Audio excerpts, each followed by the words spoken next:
1908. Un navire vogue en direction de l'île du Diable, le bagne de la Guyane. À bord du bateau, une centaine de criminels et parmi eux, un traître à la patrie. Il a sur lui quelques vêtements et 2 livres. Il s'appelle Benjamin Hulmeau. Il a 25 ans. Condamné à la déportation pour crime de haute trahison, il redoute de finir ses jours dans l'exotisme de cette prison. Pour Benjamin Hulmeau, tout est allé vite, trop vite. Le jeune homme, brillant officier de marine, s'est laissé dépasser par ses actes. Il a été pris dans l'euphorie du temps, emporté par ses rêves d'opium. Pour lui, tout avait commencé en 1903, à Toulon.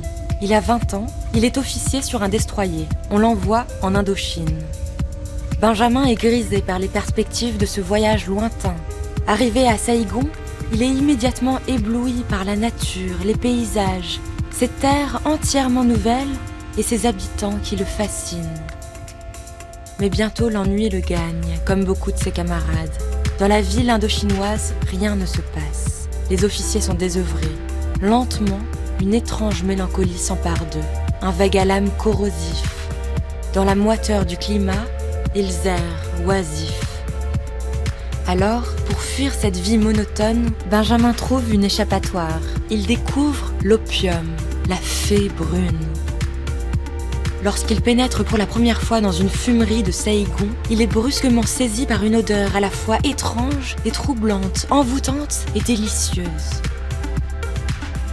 Il s'avance dans les vapeurs de fumée, prend place sur un coussin de soie orientale et observe captivé la préparation de la pipée.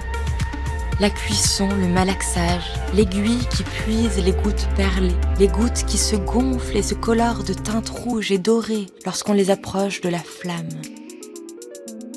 Benjamin tire sur la pipe et la fumée veloutée emplit ses poumons.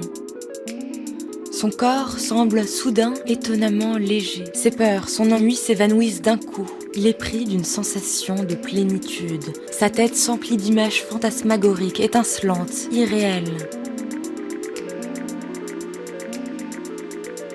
Le lendemain, Benjamin y retourne, et bientôt, il se met à fumer tous les jours. Enivré par les délices illusoires de l'opium, il ne se rend pas compte qu'il devient peu à peu dépendant.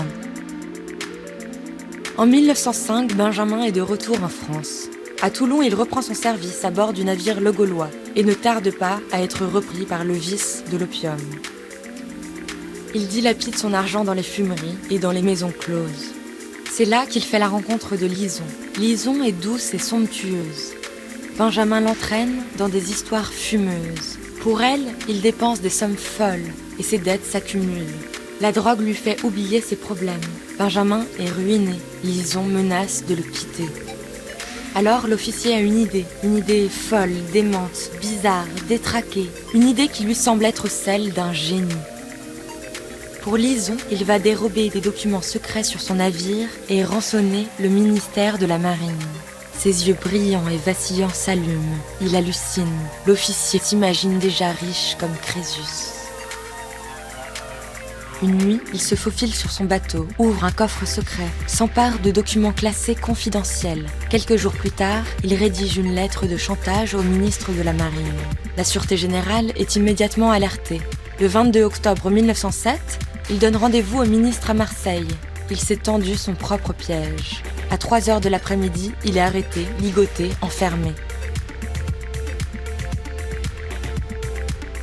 Le 20 février 1908, le jour de son procès, il se défend comme il le peut. « Je suis tombé bien bas, mais je vous jure que je n'ai rien livré. » Benjamin est condamné à la déportation à perpétuité. Le visage pâle, la démarche mécanique mais la tête droite, il s'avance pour être dégradé. On lui arrache sa médaille et ses galons, on lui défait son ceinturon, on jette à terre ses décorations. Quelques jours plus tard, Hulmeau embarque avec 740 autres condamnés sur un bateau en direction de la Guyane. Emprisonné sur l'île du Diable, plus jamais il ne goûtera aux joies grisantes de l'opium. Il s'adonne alors à la méditation et écrit « Ces derniers mois ont été quasi hors du monde. J'ai passé là les jours les plus intéressants de ma vie. »